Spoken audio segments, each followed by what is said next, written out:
Dois homens seguiram instruções até a própria morte, sem luta, sem resistência, sem explicação. Quando foram encontrados, havia apenas 3 coisas ao lado dos corpos: máscaras de chumbo, um bilhete com ordens e o silêncio absoluto. Agosto de 1966.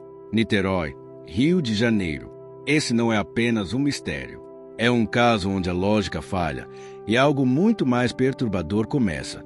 Era uma tarde comum quando um adolescente subia o Morro do Vintém, soltando pipa. O cenário era simples, tranquilo, quase monótono. Nada indicava que aquele momento se tornaria parte de um dos casos mais enigmáticos da história do Brasil.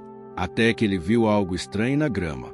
2 corpos, deitados lado a lado, imóveis, sem qualquer reação.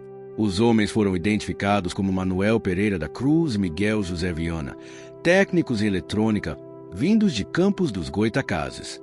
Eles não eram desconhecidos, não estavam desaparecidos há semanas, não eram figuras misteriosas. Eram homens comuns, com um destino completamente incomum. Mas não foi a morte que chocou os investigadores. Foi a forma como ela aconteceu. Não havia sangue, nenhum sinal de luta, nenhuma marca de violência. Os relógios ainda estavam nos pulsos. O dinheiro permanecia intacto. Nada havia sido roubado. Era como se eles simplesmente tivessem aceitado o próprio destino. E então, havia o detalhe mais perturbador de todos. Ambos usavam máscaras de chumbo cobrindo os olhos.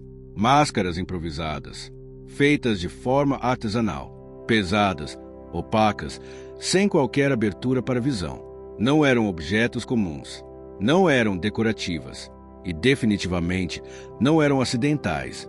Ao lado dos corpos, mais itens estranhos: uma garrafa de água, 2 toalhas cuidadosamente dobradas e um pequeno caderno.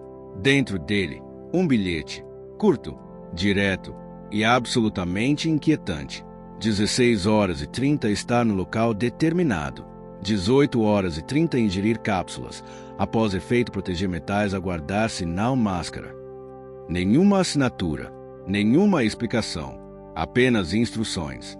Instruções que, aparentemente, foram seguidas até o fim.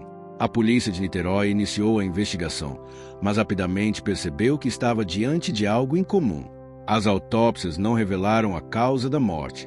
Não havia toxinas identificadas, nenhum veneno detectado, nenhuma falha orgânica evidente. Nada que explicasse porque 2 homens simplesmente morreriam ao mesmo tempo, da mesma forma. Cada resposta levava a uma nova pergunta. Testemunhas começaram a surgir.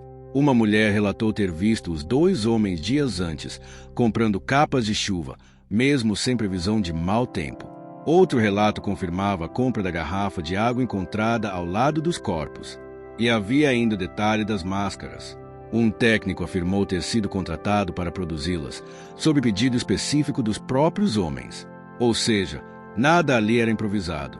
Tudo havia sido planejado. Cada objeto, cada ação, cada passo. Eles sabiam exatamente o que estavam fazendo. E isso tornava tudo ainda mais perturbador.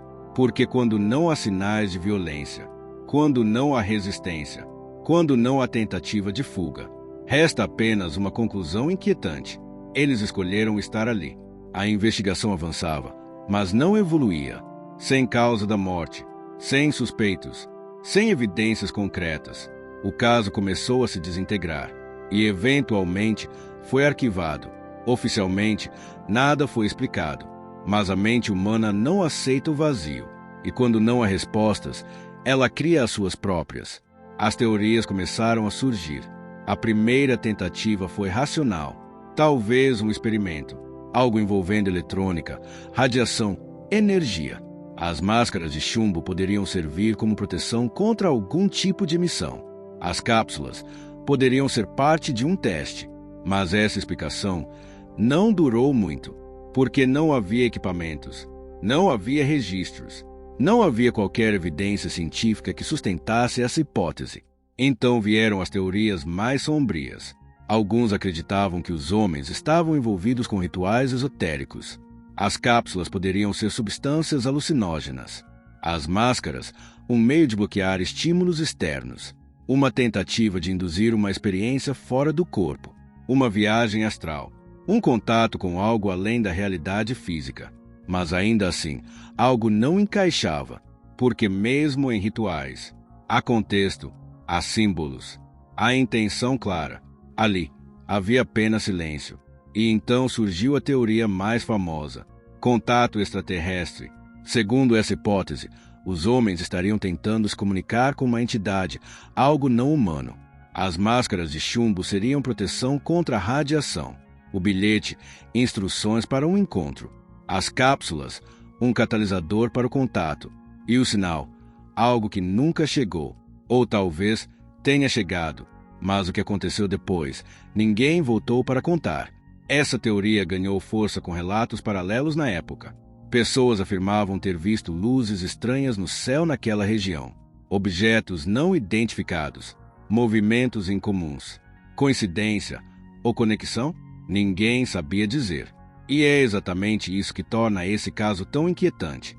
Não é apenas um mistério, é a ausência total de explicação. Décadas se passaram. Nenhuma resposta surgiu. Nenhuma evidência nova foi descoberta. O caso das máscaras de chumbo permaneceu congelado no tempo, como um enigma impossível de decifrar. Mas talvez a pergunta mais perturbadora não seja o que aconteceu com eles. Talvez seja outra. O que faria dois homens comuns seguirem instruções desconhecidas, até o ponto da própria morte, sem questionar, sem resistir, sem tentar voltar atrás? Porque, no fim, não foram apenas vítimas. Eles participaram. E essa é a parte que mais assombra. Até hoje, o Morro do Vintém permanece em silêncio. Nenhuma marca, nenhum sinal, nenhuma resposta. Apenas a memória de algo que nunca deveria ter acontecido. E duas perguntas que continuam ecoando. O que eles estavam esperando? E quem deu as instruções? Talvez a verdade esteja perdida para sempre. Ou talvez ela nunca tenha sido feita para ser encontrada. Agora me diz, o que você acredita que realmente aconteceu naquela tarde de agosto de 1966? Deixe sua teoria, porque alguns mistérios não querem ser resolvidos,